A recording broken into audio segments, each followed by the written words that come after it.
All right, well, thank you, everyone, for coming today. And what we're going to talk about is the weaponization of the Justice Department by the Biden administration. In order to do that, I'll tell you my story. So this is back after my primary. I've been outspent 4 to 5 to 1. We'd won overwhelmingly, so it was a day with my family that should have really been a celebration and relief. My son, our little one, goes outside, takes the dog out, and across the street, we live out in the country on top of a hill on a farm, so these cars were out of place. And he comes in and says, "Dad, there's some cars across the street." Well, it turns out those cars were the FBI, the Biden administration. And what they've done is they've taken FEC violation and tried to turn it into a prosecution, a crime. But you have to go, to understand how we got there, you have to go back. See, I had been going after Jack Smith. Jack Smith actually had run the Nashville U.S. Attorney's Office. And I had tried to defund him. I had dropped articles of impeachment against Kamala Harris and Joe Biden. I had been one of the attack dogs against the Biden administration. And the morning after my election, they came to my home and they seized my phone. And I later found out they'd seized my emails. Now, this is important because our Constitution creates a wall of separation, the speech and debate clause. And the Biden administration was willing to intentionally violate that clause to punish its adversaries, to target conservatives, specifically to target Republicans. And so over the last 2 years, we've had to fight to clear my name. And to this day, our son still has nightmares that the Biden administration in the middle of the night or some morning is going to come in and take his dad away. The consequence of this is serious, because if they can willfully violate the Constitution and the Fourth Amendment and come after a member of Congress, then they can come after anyone. As journalists, they can come after you because you don't tell a story the right way. And so when I took a stand, you can look at Arctic Frost. You can look at Rampart 12. You can look at what they did to Scott Perry and what they did to me. 2 years, a nightmare for my family. Nightmares that my son still has. And we've fought, and like the Rayburn case and like the Perry case, we fought back and defended the Constitution. So this is less about me and more about, it's a warning to the American people that it matters who leads. And thankfully, because of President Trump and his leadership, getting back to law and order, this DOJ has cleared me and cleared so many others. So with that, I'd like to introduce Congressman Barry Moore. Thank you, Andy, for hosting this. And, you know, really the punishment is the process. Even if they don't find anything wrong, the process to quieten the dissenters within government.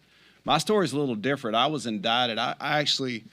the 2 top conservatives in Alabama were indicted by a former federal prosecutor. And the deal was, if you cut a deal and walk away from your political office, if you would stop the fight, the persecution would go away.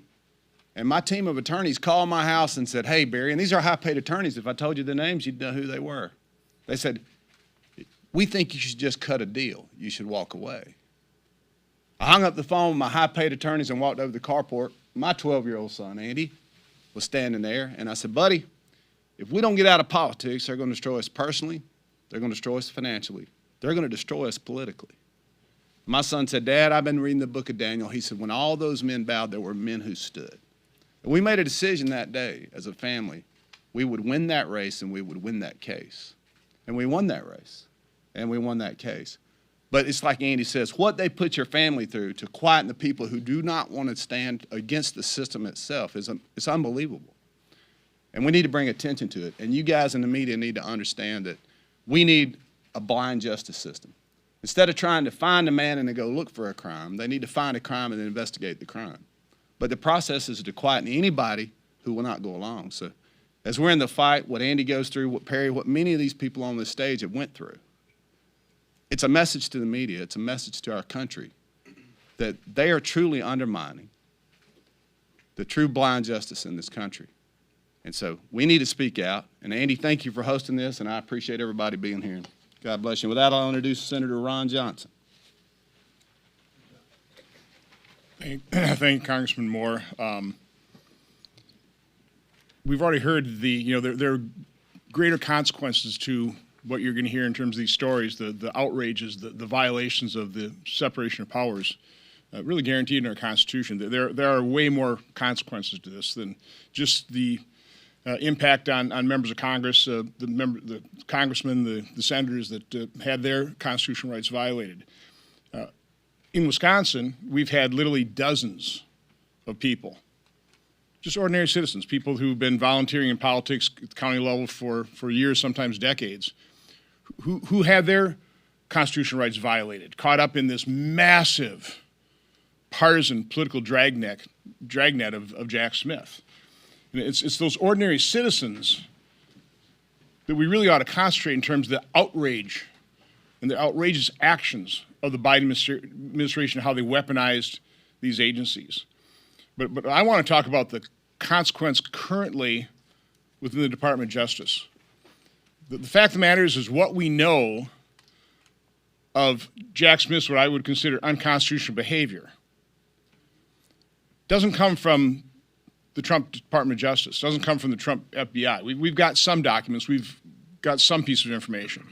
It's primarily coming from the subpoena I issued to the carriers, to AT&T, Verizon, and they requested that subpoena because they were under non-disclosure orders from Jack Smith.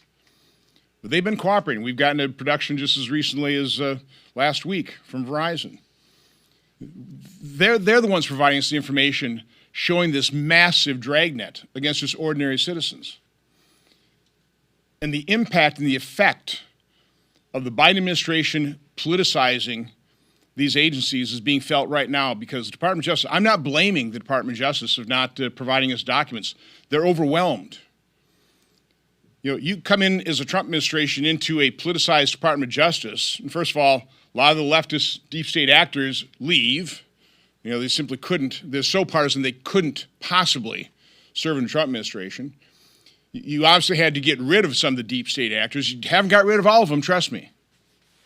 So now you have this void. You have hundreds of career slots in the Department of Justice that are going unfilled, and young lawyers, people who would like to serve in this administration, people who would like to repair the damage done by the partisan acts of the Biden administration, pretty reluctant to do so because they realize the left's lawfare will destroy their careers as well. This is a serious problem. And I think what is most galling to me is I listen to news reports talking about how Trump has weaponized or politicized the Department of Justice. Nothing could be further from the truth. It's not politicizing the Justice Department when you're going after people who have committed unconstitutional illegal acts in the previous administration.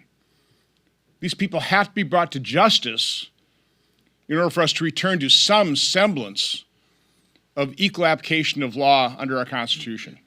So I want the press to concentrate on that and understand that it is not the Trump administration that has weaponized and politicized the Department of Justice. It is the Biden administration. It was the Obama administration. It's the left that has infiltrated these institutions and literally destroying our country. And with that, I'll turn it over to, Congresswoman Boebert. Thank you. All these stories are very real and have a lasting impact. And we're not here just saying them because we have a fancy position or a title. We're here because the American people have been weaponized, have been persecuted, and the Department of Justice has been weaponized against them. I stand here today with my colleague, Andy Ogles, and the rest of my colleagues who were targeted by Biden's Department of Justice, which is very much a department of injustice. And it was simply because we were conservative members of Congress who were speaking out for the people who had elected us. Just 2 days after Joe Biden was sworn in on January 20th, 2021, the FBI opened a secret preliminary investigation on me called Operation Rampart 12. This was based completely on false Democrat accusations about a reconnaissance tour of the Capitol, an event where on maybe January 2nd, my family and I were touring my new workplace as a member-elect with one of the longest-serving Capitol Hill police officers in the building. And because my family is large, the one thing we do right in Colorado is procreate. Got a lot of boys that were following me around, had mom with me, and just because that group was so big, a Democrat congressman went on CNN and said that I was leading a reconnaissance tour. Now, before the case was even opened, the main prosecutors on the file told the FBI on January 13th and January 16th that they did not have enough evidence to pursue me. In their text messages, they are saying this looks like she's walking around with her family. Now, as a member-elect, this is a big place. I didn't even know where the bathrooms were yet. I was being accused of leading a reconnaissance tour for January 6th. But despite no evidence to actually pursue this case, the Biden Department of Injustice moved forward anyway. They had zero evidence to justify keeping this baseless investigation open, yet on July 19th, when the investigation was set to expire, the FBI unilaterally extended the case without citing any new facts or evidence whatsoever. They found nothing because there was nothing. They kept this political investigation alive for over a year, and it was finally closed on February 10th, 2022, more than a year after it was opened. And during that time, they subpoenaed phone records, toll records, bank statements, and even campaign mileage records. And this was pure political retaliation and abuse of power. Now, I've heard it said before, that if you, think that just because we have this Fourth Amendment right and if you have nothing to hide, you shouldn't be worried. Well, that's just like saying I don't need my First Amendment right to free speech because I have nothing to say. This is very important to protect our constitutional rights. That's why all of us are here.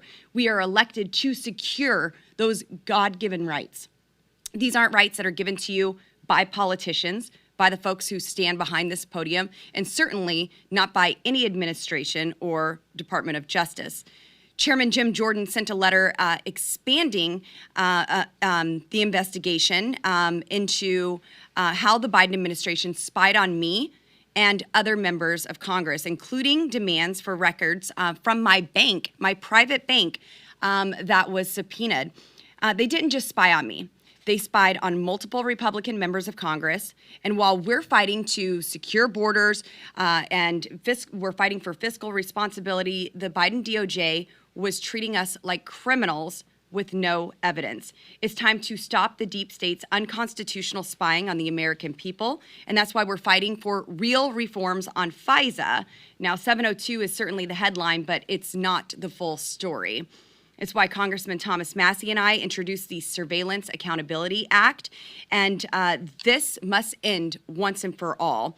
Under this bill, the government-initiated searches must be supported by a warrant based on probable cause, just like the Fourth Amendment demands. If the government wants to search you, they go to a judge and prove that they have a probable cause. That's what the founders intended, and that's what every single one of us swore an oath to protect.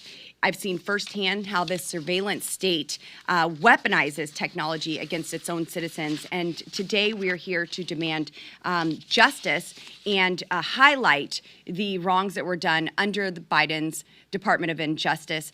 Thank you, Congressman Ogles, for hosting this today, and I would like to turn it over to Senator Rick Scott. Well, first off, I want to thank my colleagues for doing this. So the weaponization of government started back during the Clinton years with me. I built the largest hospital company, and I knew that Hillary Care was a disaster for the country, so I put a lot of effort into making sure it didn't pass. So as a result, the Clinton administration targeted my company and went after us.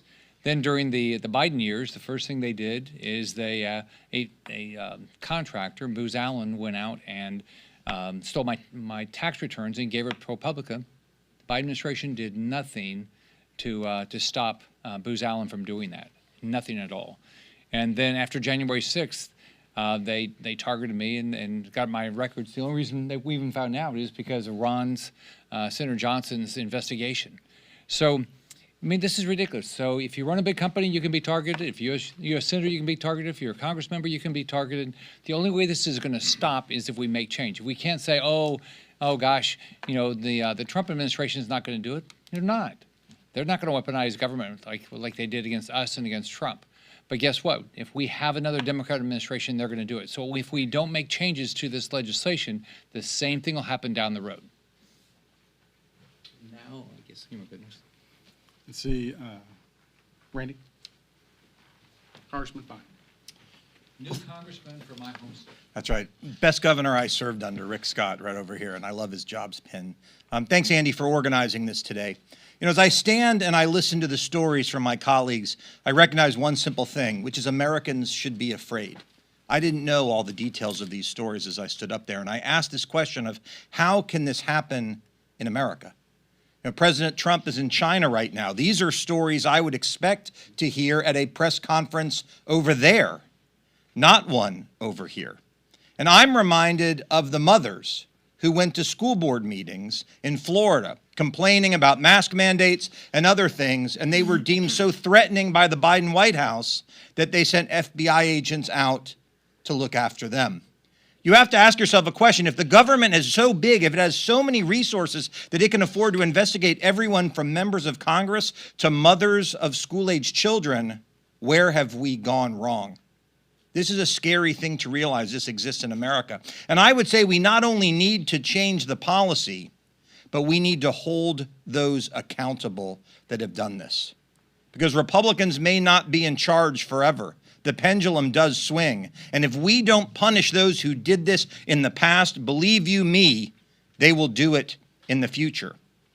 If I learned one thing as the father of two boys, if I didn't correct their behavior when they made a mistake, not only did that behavior continue, it would worsen.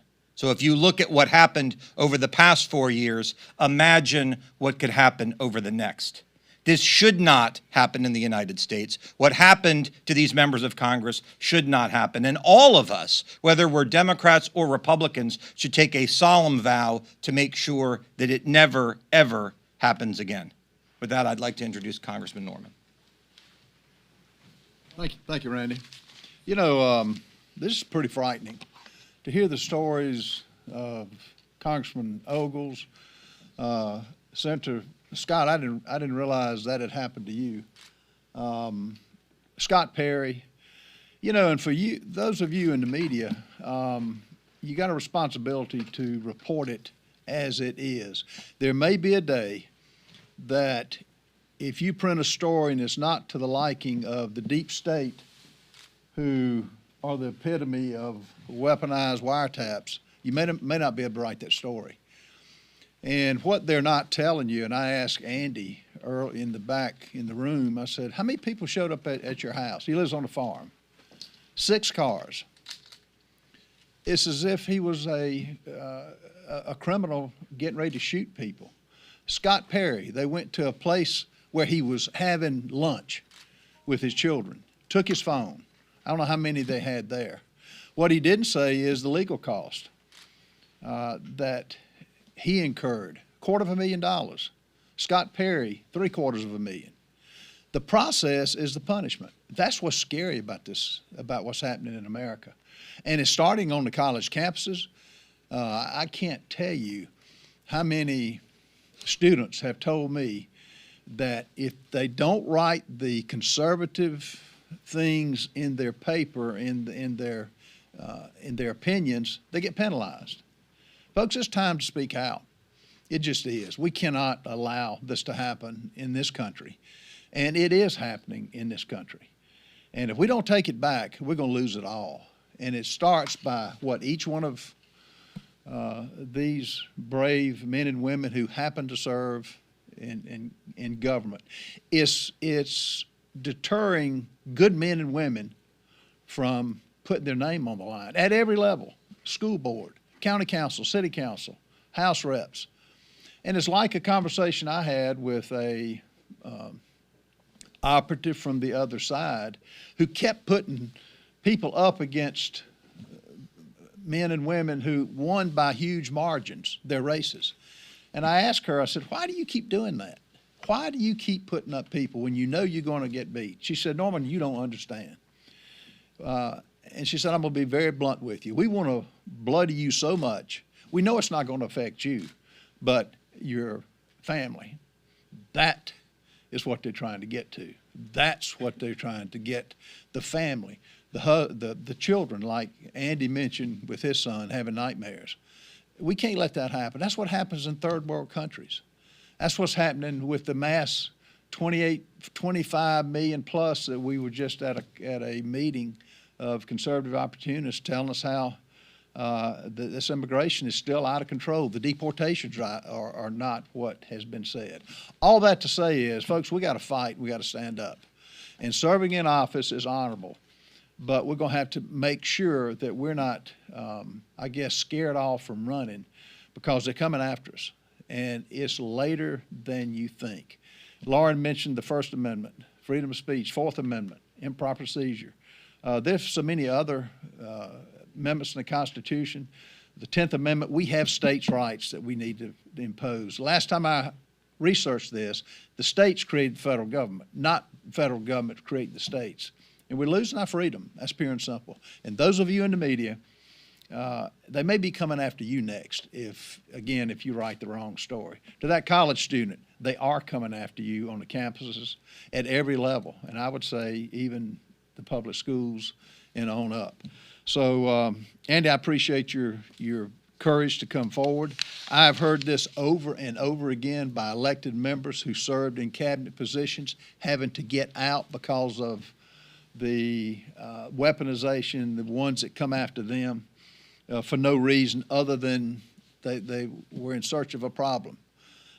So, you know, the purpose of the FBI and Department of Justice is to focus on terrorists, violent criminals, keeping Americans safe, not surveilling on innocent Americans as has been done. The Biden administration needs to be held accountable, and they haven't been. And I appreciate the courage that they have to bring this forward because we're all targets. And it's something that we lose our freedom, and it's worth fighting for now more than ever. With that, I will call on, turn it back over to Congressman Ogles. Well, I just will close that, for those of you in the media, when they took my phone and my emails, there were private conversations that I was having or had with President Trump, with the Speaker of the House, with senators, with members of Congress, with the media. And they were trying to use that to get to them and to get to you. The Biden administration was on a warpath. And if they deemed you a threat, then they did whatever they could to destroy you. If not criminally, they tried to do it financially or publicly. Fortunately, I prevailed. Congressman Perry prevailed. The others in these cases have prevailed. But it should be a warning to America. It matters who leads. And thank God we have President Trump. I'll take any questions. So if a Democrat president is in power, you say it matters who leads. Is there anything Congress can do to address this? Do you think Congress has to pass a law, NDO reform, or bring people in from the Biden administration? How do you think Congress should work on this? Well, so fortunately, we do have case law. So, we have the Constitution. You have speech and debate. You have the First Amendment. You have right to privacy. And now you have with the Rayburn case, the Perry case, and now the presidents have been set with my case. But it shouldn't have had to go down that track. Is they tried to use my case to write new law in a different district court because they were pushing back against the Perry ruling and against the Rayburn ruling. But that's how intentional the Biden administration was. And so it matters. These midterms, they matter. Like, if you think the government is spying, I can tell you they are. Not this administration. But the Democratic administration has proven if they think you are a threat, then again, it's the adage, show me the man or the woman, and they were looking to show you the crime. Let me quick add. Yeah. Just quick add. Yeah, absolutely. There was a story that broke today, overnight, with Just the News. We have not gotten the documents yet, but apparently Just the News has the documents that show that the Biden administration, Jack Smith, literally had this case dismissed against Trump without prejudice. He has all the evidence sealed up, so it can't be destroyed until 2030. I mean, they're just setting this whole thing up to start it all over again if they regain power. So again, leadership matters, but accountability is going to be crucial. These people who have done these, broken these laws, committed these unconstitutional acts, they need to be brought to justice. And again, that's not weaponization of the Trump administration. That is bringing justice so we can restore the equal application of justice in this country. Can I say one thing too?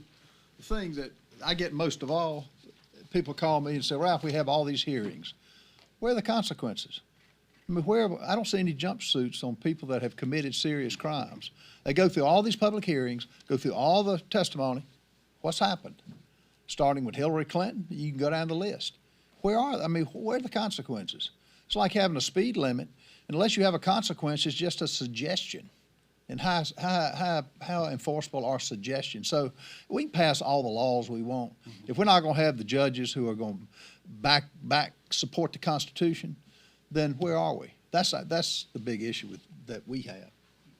Any other questions? So, Congressman Ogles, you have faced accusations from the Department of Justice, but you've also faced accusations of misusing funds that were intended for a children's burial ground, and you've also been accused of lying on your resume. Do you accept any personal responsibility for those? Well, again, we've produced all the documents. I mean, that's totally separate. I'm happy to talk about that offline. But when it comes to the burial ground, 52% of the money in that fund came from myself and my wife. The rest of it came from my family, and we ultimately used that money instead of burial grounds to help primarily children with cancer. So one of the donations we made recently was $30,000 for a young child, and one of the things he wanted to do in quite frankly his memory. So it's a nonsense story, but that's what they do is they come at you, they target you, they try to find something, a thread that they can pick out, and what they find doesn't matter because the story's already written. The truth doesn't matter. So questions? Just to verify, are there specific either remedies or punishments you're looking for following these allegations about DOJ under Biden? Well, I think, as the senator said, there's got to be accountability. So whether it's Cohen or Jack Smith or some of the others, those folks that broke the law should be held accountable. And then one more, ma'am, in the back. Just to be clear, is this at all, you guys, is this affecting the FISA conversation at all with reform to, surveillance by bail? Senator Scott, if you have anything to say on that, or? I'm very sensitive to FISA and the fact that I believe that you should have a warrant. As someone who's been a victim of a weaponized justice system, again, if it can happen to a member of Congress, if it can happen to a U.S. senator, someone that works for the administration, then it can happen to you. Thank you all for coming today. Any final thoughts? Sorry to do this. I just have to talk about how difficult it is to do these investigations when people like Jack Smith have sealed these records. Some of the documents we've obtained were in a skiff that Kash Patel had no idea about in a burn bag. How many other incriminating documents were in burn bags and were burned? So that's the challenge we have. People who do wrongdoing, particularly people with legal minds, understand what's incriminating. They destroy the evidence. So it's very difficult to gather the evidence, to have the documents, particularly with lawfare, and you don't have nonpartisan actors in the Department of Justice, not as many as we need to root this out. So it's a very tough slog trying to uncover this, investigate it, and then prosecute and get convictions. It's very difficult. Quick question: the burn bags and what you said about Kash Patel, is that regarding the new memos that we just learned about today? From No, that's months ago in terms of one of the productions they got out of a burn bag. So it's just challenging. I don't know everything going inside the DOJ, but I'm sure it's a huge challenge for Kash Patel and for now Todd Blanche. Thank you all. Good job.